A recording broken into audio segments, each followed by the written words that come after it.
लक्ष्मी, हाँ? बहुत बिजी हो क्या? आइए ना मामा जी, ऐसे अचानक से। अचानक से? मैं तुम्हारे घर नहीं आ सकता क्या? हाँ, नरसिम्हा है घर पे? हाँ, अंदर है। मामा, उन्हें नाम से मत बुलाइए, उन्हें पसंद नहीं पसंद नहीं है तो मैं उसके नाम लेने से डर लगना चाहिए। मुझे क्या डर? जो उसका नाम है वही नाम लूंगा ना। कैसे आना हुआ आपका? लक्ष्मी, कितनी बार कहा है कि बाहर का दरवाजा बंद रखा करो, भिखारी आ सकते हैं और अरे गहरे भी आ जाते हैं घर के अंदर। दामाद जी, तुम्हें बुला रहा हूँ। अरे ये तो आश्चर्य की बात है, मुझे बुला रहे हो? हाँ, मुझे बुला रहे हो? सही सुना। हाँ। मेरी बहन कामाक्षी का दामाद मेरा भी तो दामाद है। देखो दामाद जी, तुम्हारे लिए मेरा प्यार और मेरी उम्र का तजुर्बा, इन सब के कारण मैं तुमसे खुल के बात करता हूँ। उसमें गलत क्या है? दामाद जी, मैं तुमसे कुछ बात करना चाहता हूँ। क्यों? गांव जाने के लिए अपनी टिकट बुक करानी है क्या? आते समय विदाउट टिकट आए थे ना, वैसे ही वापस भी लटक करके चले जाओ। लक्ष्मी, तुम हमारे लिए कॉफी लेके आओ। याद रखना, कॉफी तुम्हारे पति के रंग जैसा होना चाहिए।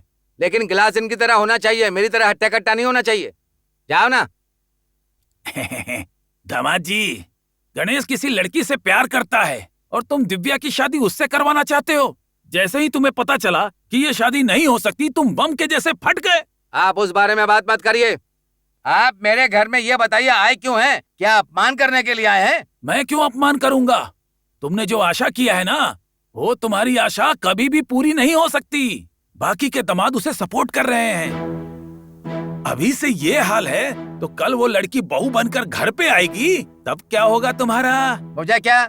मेरा खाना क्या उस घर से आता है? नहीं, उनके बोले बिना हमारे घर में कुछ नहीं चलेगा। वो बात नहीं। तो फिर? लेकिन तुम जो ससुराल में इतने दिनों से राजा बन के जो आते रहते हो ना, उसके आने के बाद तुम्हारा यहाँ आना जाना बंद हो जाएगा। ओपनिंग बैट्समैन जैसे आउट होकर बाहर निकल जाते हैं ना, वैसे तुम्हें भी वापस लौटना पड़ेगा।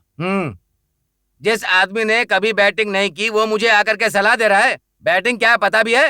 कृपया करके आप यहाँ से निकलिए। आप क्या मेरे घर पे मुझे जलाने आए हैं? नहीं, तुम अगर चुप रहोगे तो तुम्हें जली हुई माचिस की तरह कूड़े में फेंक देंगे। क्या बोले आप?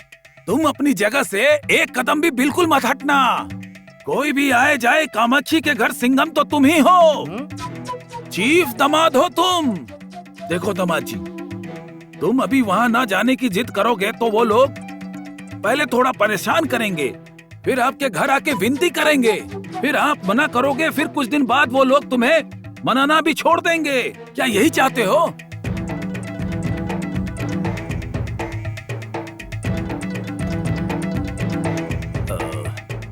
बहुत अच्छी है। तो फिर मैं चलता हूँ। मेरी बात याद रखना, भूल मत जाना।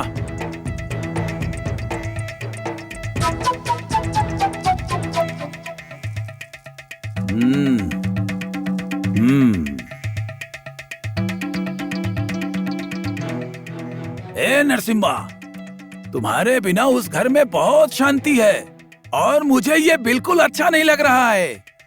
तुम्हारी और नई बहू का टक्कर मुझे अपनी आंखों से देखना है और वो मैं देखूंगा। तुम बिल्कुल आराम से आओ, मैं तुम्हारे पीछे पीछे ही हूँ। तुमने मेरा बहुत अपमान किया था ना, मैं तुम्हें नहीं छोड़ूंगा, बिल्कुल नहीं छोड़ूंगा।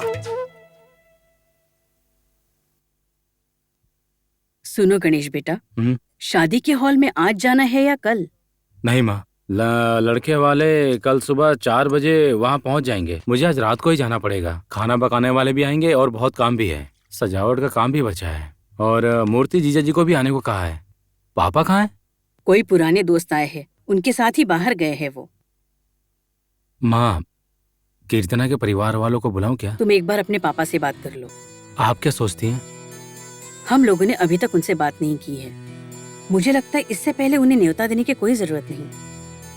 लेकिन कीर्तना आएगी, मैंने उसको कह दिया है।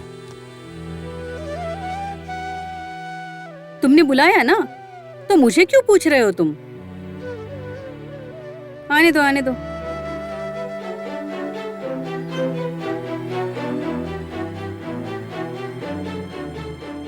माँ, हम घर के हर फंक्शन में जान पहचान वालों को तो बुलाते ही है ना, तो इस घर में बहू बन के आने वाली लड़की के घर वालों को बुलाने में क्या गलत है माँ?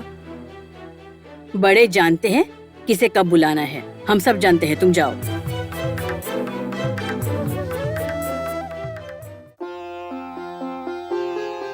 हमें 3 बजे जाना है, अभी से क्यों परेशान हो रहे हो? देख रहा हूँ सब ठीक से तुमने रखा है कि नहीं। ऐन समय पर ये नहीं है वो नहीं है, उस झमेले में पड़ना ही नहीं है। क्या करना है, क्या खरीदना है, ये सब का लिस्ट मैंने पहले से बना लिया है। ठीक है, मैं पढ़ रहा हूँ, तुम चेक करो। 10 धोती रखी है। 10 साड़ी रख ली। और लड़की के लिए सोना। वो भी रख लिया है। भैया लिस्ट में मैं हूँ ना। भाई हो, लिस्ट में तुम भी हो, आना जरूर। वैसे ये दोनों हनीमून के लिए कहाँ जा रहे हैं? मुझसे क्या पूछ रही हो? वो कहाँ जाना चाहता है उसी से पूछ लो। जल्दी से बता विनय, टिकट बुक करनी है। वो सब फिजूल खर्चे है भाभी। ऐसा क्यों भाई? तो क्या हनीमून पे जाने वाले सब पागल है? ऐसा मैंने कब कहा? मुझे पसंद नहीं है, बस ऐसे ही बोला। पति और पत्नी शुरुआत के दिन में एक दूसरे को समझ जाते हैं, ये सब वहम है। वो नई नई घर में आएगी, थोड़े दिन अकेले एक दूसरे के साथ वक्त गुजारो। भाभी हनीमून जाकर आएंगे तो वहाँ का माहौल, वहाँ की शांति यहाँ भी ढूंढेगी ना वो। किसकी बात कर रहे हो? किसी की नहीं, मैं बस अपनी राय बता रहा हूँ। आने वाली लड़की के दिल में बहुत सारी इच्छा होगी, वहाँ की तन्हाई, वहाँ की आजादी घर में भी ढूंढेगी। अगर वो सारी चीजें, जैसे वहाँ की आजादी, वैसा माहौल अगर उसको घर में नहीं मिला तो आप खुद सोचो ना, इस घर में कितनी अनबन होगी भाभी। ये सब मैं नहीं मानती विनय। मैं आपको मानने के लिए नहीं बोल रहा भाभी, मैं बस अपनी राय बता रहा हूँ। इसके बारे में सोचकर मुझे डर लग रहा है जी। आने वाली लड़की को भी तो इसकी राय समझनी चाहिए ना। तुम रहने दो, शादी से पहले मैं भी ऐसे बड़े बड़े डायलॉग मारता था और देखो अब क्या हाल है। चुप रह के तुम्हारे इशारों पर नाचता हूँ, उसका भी देखना वही हाल होने वाला है। ठीक है, चलिए निकलते हैं हाँ। अब।